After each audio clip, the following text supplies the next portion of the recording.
Yes, I'm back. And right now, talking to my melanoid people of African descent. Stop arguing and stop trying to have intellectual conversations with Europeans, especially the white supremacists, because they know what you're talking about. They know what's going on. They lie, use deception, use white supremacist talking points, deny, deflect. That's what they do. So we need to stop talking to Europeans. And I'm saying this because I want you to listen to this conversation this Melanoid sister was having with her suspected white supremacist teacher. And I believe this is in a high school setting. Let's go ahead and play it. You're gonna let me talk. You're going because you've taken the human service your whole entire life and then throwing everything beneath it away because it doesn't pertain to you. I'm sorry, but you are no. I let you talk. I let you talk. You're gonna let me talk. Oh my God. I'm sorry that this is the way it is. It is fucked up. But white people control everything, and that's not fair. And when any other minority tries to say anything about it or change it, we're complaining or we're ungrateful or all this stuff because we still have this and that. But then you say something about, there's too many Latinos or there's too many. I didn't say that. Then you did. That's exactly. I said I want. That should be a sign. But a lot of melanoid people aren't educated on white supremacy.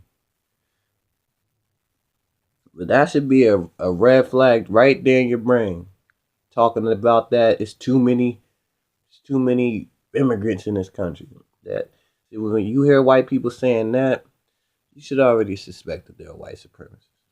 But there's more. Let's continue. You said you don't want this to turn into a Latin country. I did not because say there that. will be too many Latinos. You want to preserve the American culture. There is no American culture. American culture is everything.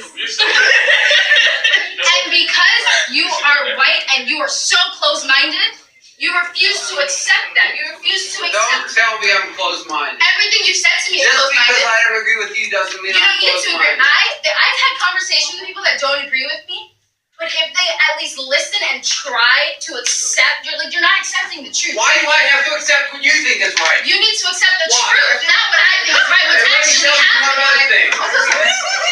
You said white people have been in control of everything. Who is the president of the United States right now? A black man. With a white Congress, with a white Senate, with what everything else. He doesn't have the control of everything. See, again, using that white supremacist talking point. Come on, black people. I mean, come on. We can't be that racist. We don't live in a system of white supremacy. We gave you a black president for 8 years. See, I'm glad she got up and said that. Because this is why it's important for us to start talking to our children about social issues. Because a lot of melanoid, there's a lot of coons. A lot of coons. And I'm getting on one coon in particular in a minute. But let me not get heated right now. A lot of melanoid people are waking up to the fuckery. She said, yeah, he's a black president with a white Senate, white Congress, and all white government officials who tell him what to do. He don't control shit. See, melanoid people, we need to stop getting caught up in that con game and that white supremacist talking point.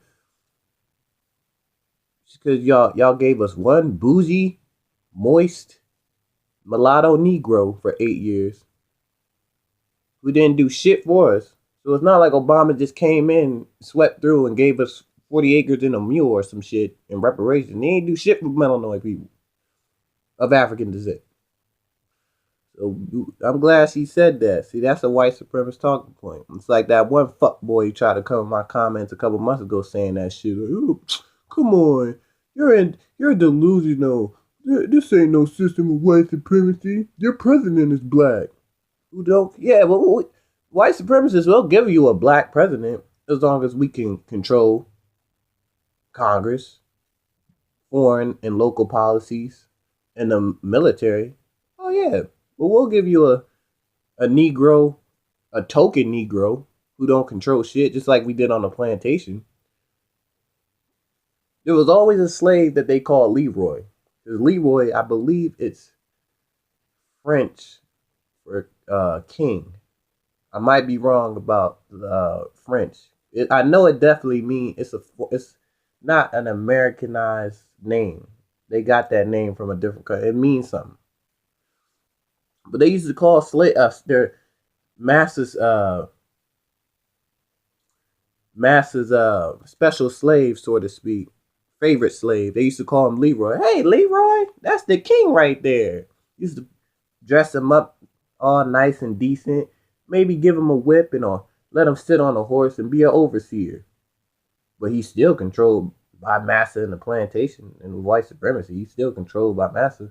If Leroy, the king, quote unquote, gets out of line, he'll still get whipped or lynched. So that's all Obama is. He's just Steven, the overseer from Django. He's still a slave, but he just gets a little bit. He gets to maneuver around a little better than the rest of the slaves. That's all it is.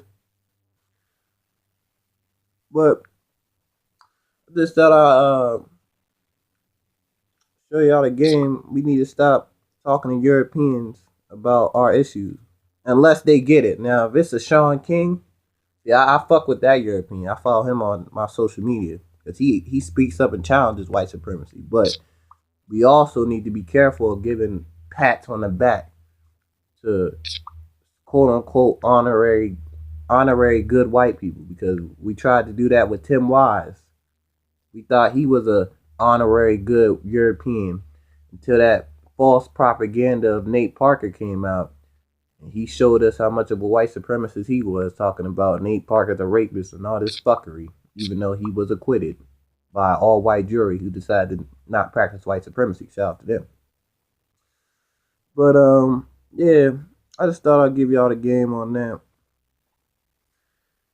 Let me know what y'all think though in the comments. Like, subscribe, share the video.